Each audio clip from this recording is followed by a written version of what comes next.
जिस चीज का हम प्रयोग करते हैं निरंतर, संकल्प करते हैं निरंतर, वो प्रकट होने लगती है। मनुष्य का ये सारा व्यक्तित्व भी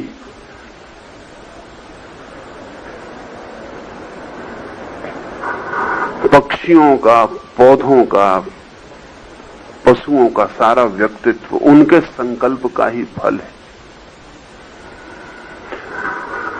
हम जो गहरा संकल्प करते हैं हम वही हो जाते हैं। रामकृष्ण के जीवन में एक उल्लेख है जो कीमती है। रामकृष्ण ने अपने जीवन में 5-7 धर्मों की साधनाएं की। उनको ये ख्याल आया कि सभी धर्म एक ही जगह पहुंचा देते हैं, तो मैं सभी रास्तों को चल कर देखूं कि वहां पहुंचा देते हैं कि नहीं पहुंचा देते। तो उन्होंने ईसाईयत की साधना की, उन्होंने सूफियों की साधना की, उन्होंने वैष्णवों की साधना की, उन्होंने शैवों की साधना की, तांत्रिकों की साधना की, जो भी उन्हें उपलब्ध हो सकी साधना वो उन्होंने की। एक बहुत अद्भुत घटना तो तब घटी क्योंकि ये सारी साधनाएं तो आंतरिक थी, पता नहीं चल सका। रामकृष्ण कहते थे तो ठीक था। जब रामकृष्ण सूफियों की साधना करते थे तब हम कैसे बाहर से जाने कि उनके भीतर क्या हो रहा है। लेकिन फिर एक ऐसी साधना की पद्धति से वो गुजरे कि बाहर के लोगों को भी देखना पड़ा कि कुछ हो रहा है। बंगाल में एक सखी संप्रदाय है जिसका साधक अपने को कृष्ण की प्रेयसी या पत्नी मानकर ही जीता है, सखी ही हो जाता है। वो पुरुष है या स्त्री ये सवाल नहीं है। पुरुष एक ही रह जाते हैं कृष्ण, और साधक उनकी प्रेयसी होकर, उनकी राधा बनके, उनकी सखी बनके जीता है। 6 महीने तक रामकृष्ण ने सखी संप्रदाय की साधना की और आश्चर्य तो ये हुआ कि उनकी आवाज स्त्रीण हो गई। अगर वो दूर से बोलें तो कोई भी ना समझ पाए कि वो पुरुष है। उनकी चाल स्त्रीण हो गई। असल में स्त्री और पुरुष एक जैसा चल ही नहीं सकते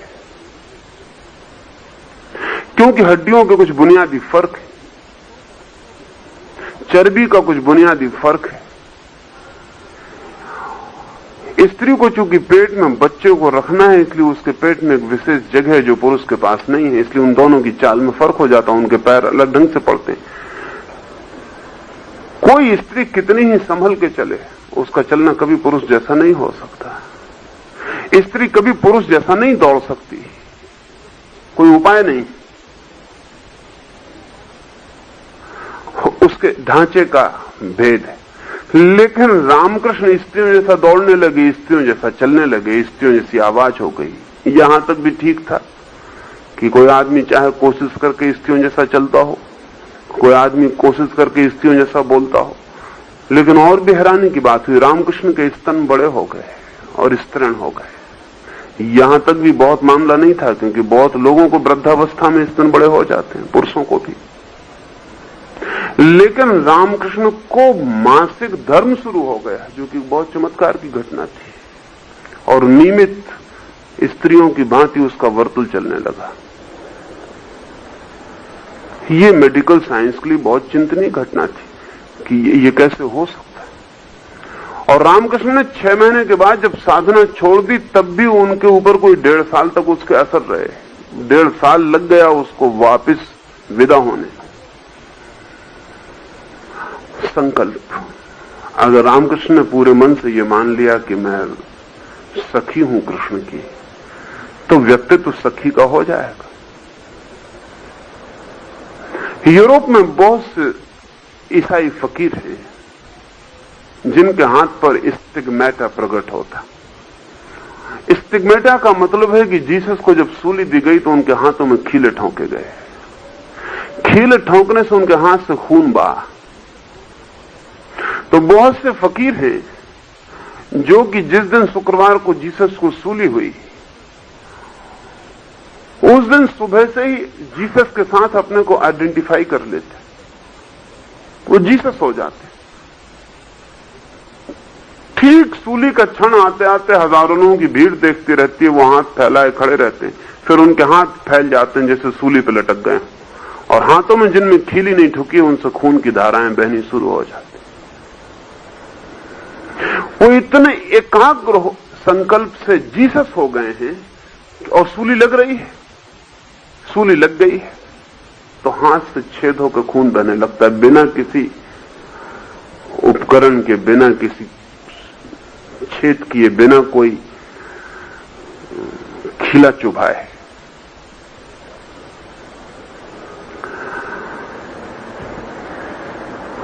मनुष्य के संकल्प की बड़ी संभावनाएं, लेकिन हमें कुछ ख्याल में नहीं।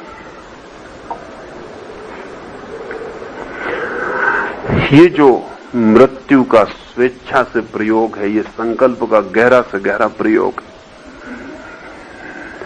क्योंकि साधारणतः जीवन के पक्ष में संकल्प करना कठिन नहीं है, हम जीना ही चाहते हैं। मृत्यु के पक्ष में संकल्प करना बहुत कठिन बात है, लेकिन जिन्हें भी सच में ही जीने का पूरा अर्थ जानना हो, उन्हें एक बार मर के जरूर देखना चाहिए, क्योंकि बिना मर के देखे वो कभी ना जान सकेंगे उनके पास कैसा जीवन है जो नहीं मर सकता, उनके पास कुछ जीवन है जो अमृत की धारा है। इसे जानने के लिए उन्हें मृत्यु के अनुभव से गुजरना जरूरी है, क्योंकि एक बार वे स्वेच्छा से मर के देख लें, फिर दोबारा उन्हें मरने का भय न रह जाए, फिर मृत्यु है ही नहीं।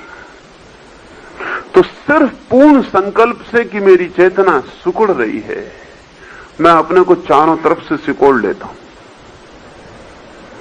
आंख बंद करके मैं अपने को सिकोड़ता हूं कि मेरी चेतना सिकुड़ रही है। उसने पैरों से यात्रा भीतर की तरफ शुरू कर दी, हाथों से भीतर की तरफ शुरू कर दी, मस्तिष्क से भीतर की तरफ शुरू कर दी। उस केंद्र पर ऊर्जा इकट्ठी होने लगी जहां से फैली थी, वापस सब किरणें लौटने लगी। इसका सघन मन से किया गया प्रयोग एक क्षण में अचानक सारे शरीर को मृत कर देता और एक बिंदु कोई भीतर जीवित बिंदु रह जाता। सारा शरीर अलग मुर्दे की तरह पड़ा रह जाता है, सिर्फ शरीर के भीतर एक बिंदु जीवित हो जाता है। ये जीवित बिंदु अब बहुत भली भांति देखा जा सकता है कि शरीर से भिन्न है। ऐसे ही जैसे बहुत अंधेरे में बहुत सी किरणें फैली हों और पता न चलता हो कि क्या किरण है और क्या अंधेरा है, लेकिन सारी किरणें सिकुड़ के एक जगह आ जाएं तो अंधेरा और किरणों का कंट्रास्ट साफ हो जाए कि अलग हो गया। जब हमारे भीतर प्राण की ऊर्जा इकट्ठी एक बिंदु पर आकर घनीभूत हो जाती, कंडेंस्ड इकट्ठी हो जाती है, तो सारा शरीर अलग और वो बिंदु अलग मालूम होने लगता है। अब जरा से संकल्प की जरूरत है कि आप शरीर के बाहर हो सकते हैं, सिर्फ सोचें कि मैं बाहर, और आप बाहर। और अब बाहर से खड़े होकर इस शरीर को पड़ा हुआ देख सकते हैं कि मुर्दे की तरह पड़ा हुआ है। छोटा सा एक धागे की तरह कोई चीज इस शरीर से अब भी जोड़े रहेगी, वही द्वार है आने जाने का। एक सिल्वर कार्ड, एक स्वर्ण धागा इस शरीर की नाभि से और आपके जोड़ा रहेगा। जैसे ही ये बिंदु बाहर आएगा, वैसे ही एक और नया हैरानी का अनुभव होगा कि इस बिंदु ने फिर नए शरीर का रुख ले लिया, ये फिर फैल के एक नया शरीर बन गया। ये शरीर सूक्ष्म शरीर है, ये शरीर बिल्कुल इसकी ही प्रतिलिपि है जैसा ये शरीर है, लेकिन बहुत जिसको कहें धूमिल, फिल्मी, ट्रांसपेरेंट, पारदर्शी। अगर हाथ को हिलाएं तो उसके आर पार निकल जाएगा, लेकिन उसको कुछ बिगड़ेगा नहीं।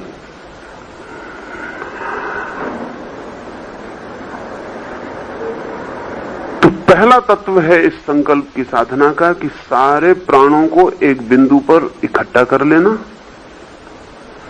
और जब एक बिंदु पर वे इकट्ठे हो जाएं तो ऐसे छलांग लगा के बाहर निकल जाता, सिर्फ इच्छा की बाहर यानी बाहर, और सिर्फ इच्छा की वापस भीतर तो यानी भीतर। इसमें कुछ करने का नहीं है, बस करने का प्रयोग तो सिर्फ ऊर्जा को इकट्ठा करना है।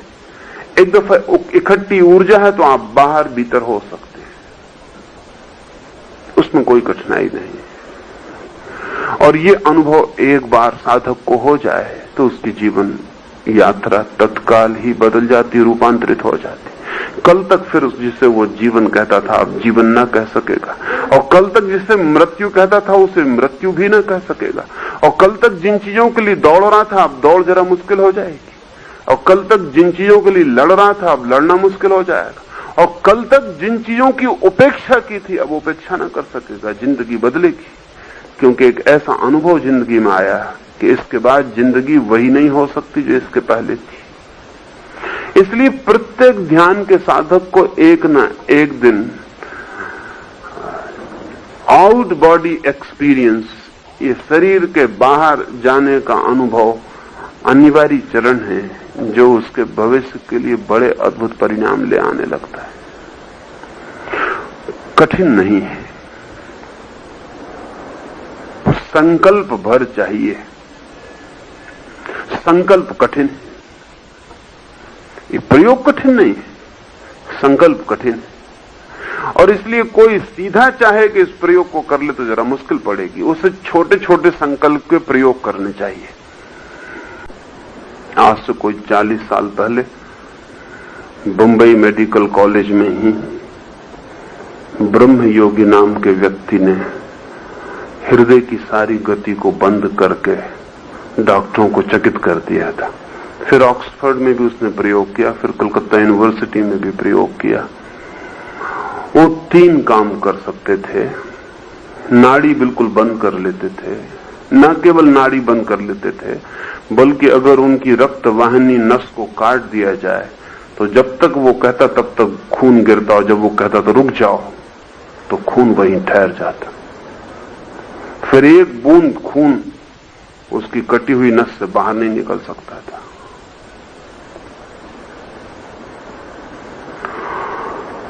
तीसरा एक काम करते थे जिसमें उनकी मृत्यु हुई अंततः, वो किसी भी तरह का जहर ले लेते थे और आधा घंटे बाद उस जहर को शरीर के बाहर निकाल देते थे। जहर ली हुई हालत में उनके पेट के बहुत एक्सरे लिए गए। जब तक वो आज्ञा न दें तब तक उनके शरीर का कोई रस, कोई खून उस जहर से मिलता नहीं था। दोनों पर फासला बना रहता था, बीच में एक गैप बना रहता था। लेकिन रंगून में उनकी मृत्यु हुई। रंगून यूनिवर्सिटी में उन्होंने प्रयोग किया और जिस कार में बैठ के वे घर की तरफ चले वो आधा घंटे से ज्यादा की उनकी सामर्थ्य नहीं थी। वो कार रास्ते में दुर्घटनाग्रस्त हो गई और घर पहुंचते पहुंचते उन्हें 45 मिनट लग गए। वो घर बेहोश पहुंचे, क्योंकि 30 मिनट तक उनके संकल्प के व्रत के बाहर रख सकते थे जहर को। 30 मिनट का अभ्यास था, 30 मिनट चूक गए। 15 मिनट के लिए जहर को स्वेच्छा के भीतर पहुंचने का मौका मिल गया, वो प्रवेश कर गया। लेकिन हमारे शरीर का ऐसा कोई हिस्सा नहीं है जो इच्छा के भीतर न लाया जा सके, और ऐसा भी कोई हिस्सा नहीं है जो इच्छा के बाहर न जा सके। ये दोनों घटनाएं घट सकती। स्वेच्छा से मृत्यु भी इसका गहरा प्रयोग है। वो इस बात का प्रयोग है कि हम संकल्प पूर्वक अपने प्राण की ऊर्जा को सिकोड़ रहे हैं। ध्यान में रखने की बात यह है कि संकल्प अगर पूरा हो तो ऊर्जा सिकुड़ेगी ही, कोई उपाय नहीं है उसके पास। असल में हमारी जो जीवन ऊर्जा फैली है वो भी संकल्प का ही फल। वैज्ञानिक कहते हैं कि जहां आपकी आंखें हैं, आमतौर से हम सोचते हैं कि चूंकि यहां आंखें हैं इसलिए हम देख लेते हैं, लेकिन वैज्ञानिक कहते हैं कि सच्चाई उल्टी है। चूंकि हम यहां से देखना चाहते हैं इसलिए यहां आंखें पैदा हो गई हैं। अन्यथा आंख की चमड़ी में और हाथ की चमड़ी में कोई बुनियादी फर्क नहीं है। आंख पर भी जो है वो चमड़ी है, लेकिन वो चमड़ी देखने वाली पारदर्शी हो गई। वही चमड़ी नाक पर है, लेकिन वो चमड़ी सूंघने वाली, उसका पारदर्शी होना सूंघने की दिशा में हो गया। कान पर भी वही चमड़ी, वही हड्डियां हैं, वही तत्व हैं, लेकिन वे सुनने वाले हो गए। ये भी हमारे संकल्प के ही परिणाम है। करोड़ों वर्षों में, लाखों वर्षों में हमने जो संकल्प किया है वो फलित हो गया। एक व्यक्ति का संकल्प नहीं है, कलेक्टिव विल है, समूह संकल्प है, पीढ़ी दर पीढ़ी ऐसा होता रहा है। वो संकल्प फलित हो गया। संकल्प की साधना अति प्राथमिक है, साक्षी की साधना माध्यमिक है, तथाता की साधना चरम है। संकल्प से शुरू करो, साक्षी पर यात्रा करो, तथाता पर पहुंच जाओ। इन तीनों में विरोध नहीं है, तीनों में विरोध नहीं।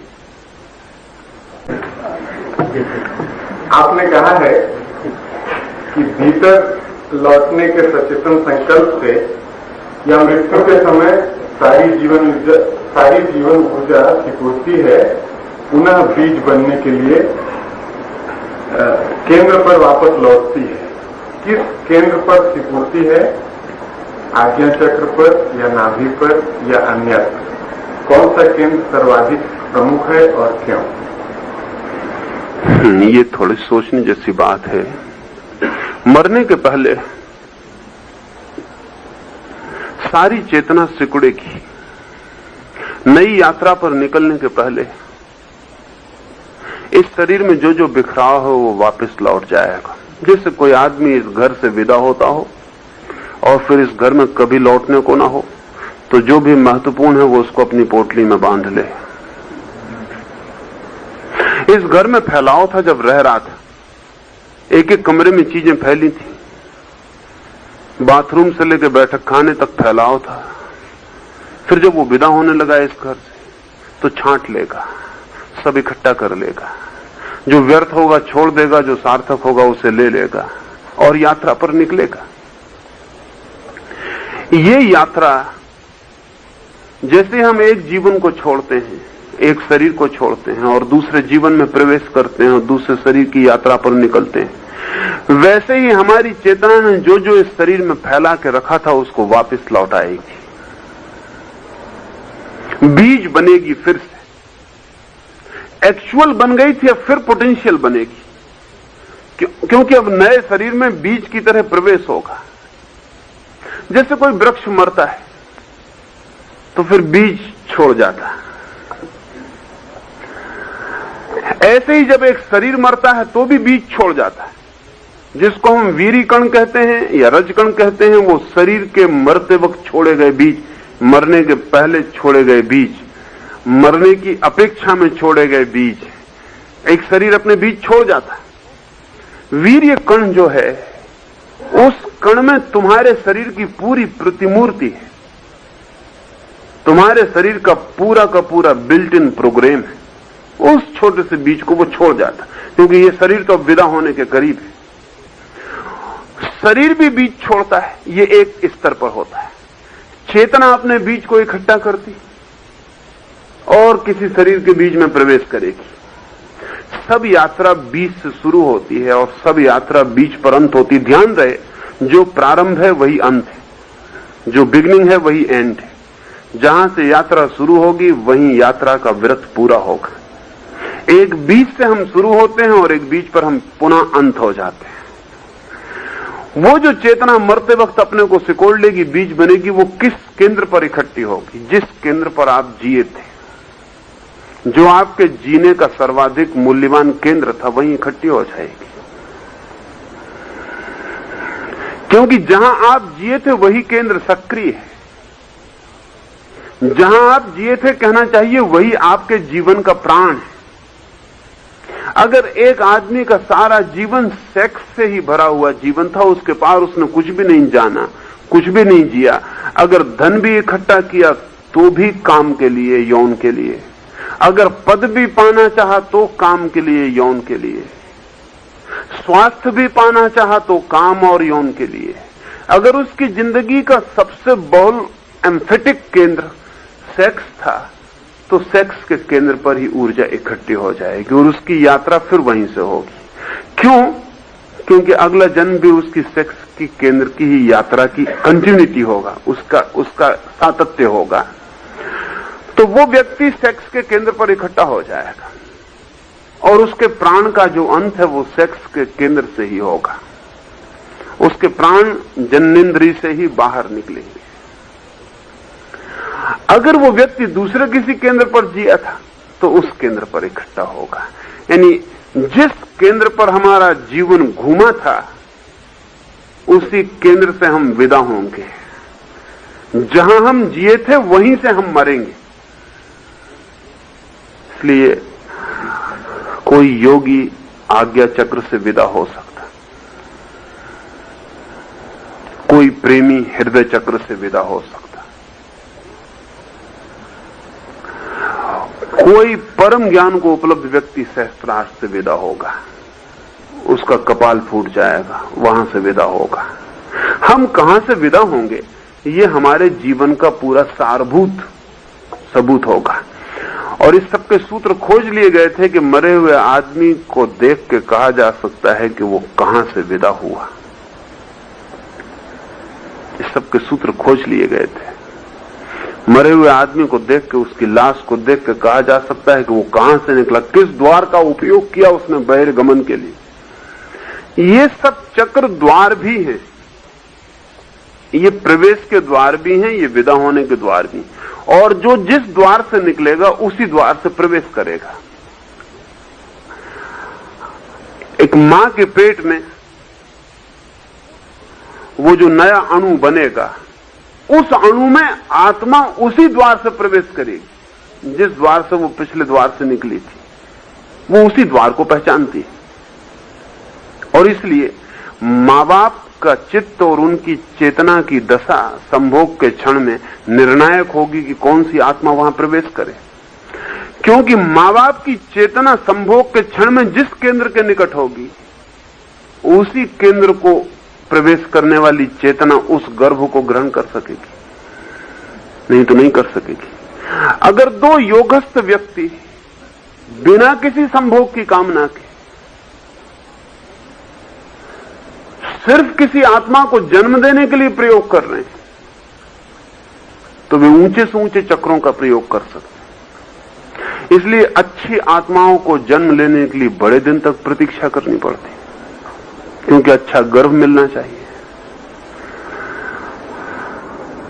बहुत कठिनाई हो जाती है कि उन्हें ठीक गर्भ मिल सके। इसलिए बहुत सी अच्छी आत्माएं सैकड़ों सैकड़ों वर्षों तक दोबारा जन्म नहीं ले पाती। बहुत सी बुरी आत्माओं को बड़ी कठिनाई हो जाती, क्योंकि उनके लिए भी सामान्य गर्भ काम नहीं करता। साधारण आत्माएं तत्काल जन्म ले लेती हैं, इधर मरी उधर जन्म हुआ, उसमें ज्यादा देर नहीं लगती, क्योंकि उनके योग बहुत गर्भ उपलब्ध होते हैं सारी पृथ्वी पर। प्रतिदिन उनके लिए हजारों लाखों मौके, बहुत मौके हैं इस वक्त। कोई 1,80,000 लोग रोज पैदा होते, मरने वालों की संख्या काट के इतने लोग बढ़ते। कोई 2 लाख आदमी, 2 लाख आत्माओं के लिए रोज प्रवेश की सुविधा है। लेकिन ये बिल्कुल सामान्य तल पर यह सुविधा है। असामान्य आत्माओं को अगर हम पैदा न कर पाएं तो ये भी हो सकता है, इस पर बहुत बार हुआ है, इसकी थोड़ी बात ख्याल में लेनी अच्छी होगी। बहुत सी आत्माएं जो इस पृथ्वी ने बड़ी मुश्किल से पैदा की, उनको जन्म किसी दूसरी पृथ्वियों पर लेने पड़े। ये पृथ्वी उनके लिए वापस जन्म देने में असमर्थ हो गई। ऐसा ही समझो तुम कि जैसे हिंदुस्तान में एक वैज्ञानिक को हम पैदा कर लें, लेकिन नौकरी उसको अमेरिका में ही मिले।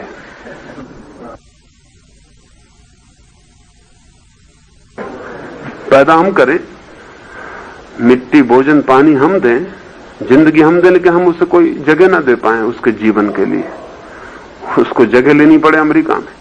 आज सारी दुनिया के अधिकतम वैज्ञानिक अमेरिका में इकट्ठे हो गए, हो ही जाएंगे। एक मिनट। ऐसे ही इस पृथ्वी पर जिन आत्माओं को हम तैयार तो कर लेते हैं लेकिन दोबारा जन्म देने के लिए गर्भ नहीं दे पाते, उनको स्वभावतः दूसरे ग्रहों पर खोज करनी पड़ती। हाँ, क्या कहते हैं? मैं कह रहा था कि यदि हमारे में प्रतिभा है, वैज्ञानिक पैदा कर सकें, तो फिर उसे नौकरी देने की भी प्रतिभा होगी ही तब। नहीं, ये जरूरी नहीं है। कठिनाई क्या है? कठिनाई क्या है कि एक वैज्ञानिक पैदा करना बहुत सी बातों पर निर्भर है और एक वैज्ञानिक को नौकरी देना और दूसरी बहुत सी बातों पर निर्भर है। एक वैज्ञानिक को पैदा करना तो एक वैज्ञानिक आत्मा की पिछली यात्राओं पर निर्भर है और दो व्यक्तियों के बीच जो संभोग का क्षण है, अगर वो क्षण ऐसा है उस व्यक्ति को बुद्धि के द्वार से प्रवेश मिल जाए तो उसे वो प्रवेश मिल जाएगा, वो पैदा भी हो जाएगा।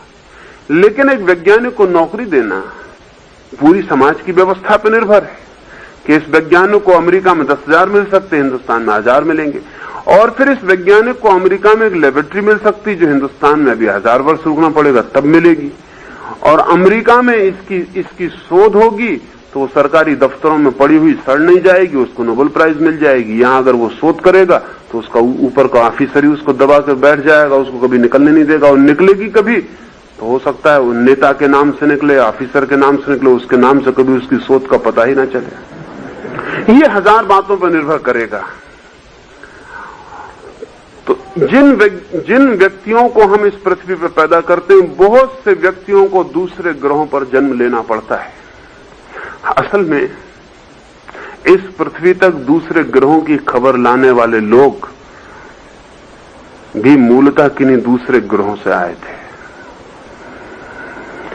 ये तो आज वैज्ञानिक को ख्याल आया है कि कोई 50,000 ग्रह हैं जिन पर जीवन होगा, लेकिन योगी को यह ख्याल बहुत प्राचीन है। योगी के पास कोई उपाय न था कि वो पता लगाए कि और ग्रहों पर कोई होगा। एक ही उपाय था कि ऐसी कुछ आत्माएं जो दूसरे ग्रहों से यहां पैदा हुई वो खबर ले आएंगी, या इस ग्रह की खबर भी दूसरे ग्रहों पर ले जाने वाली दूसरी ही आत्माएं हैं।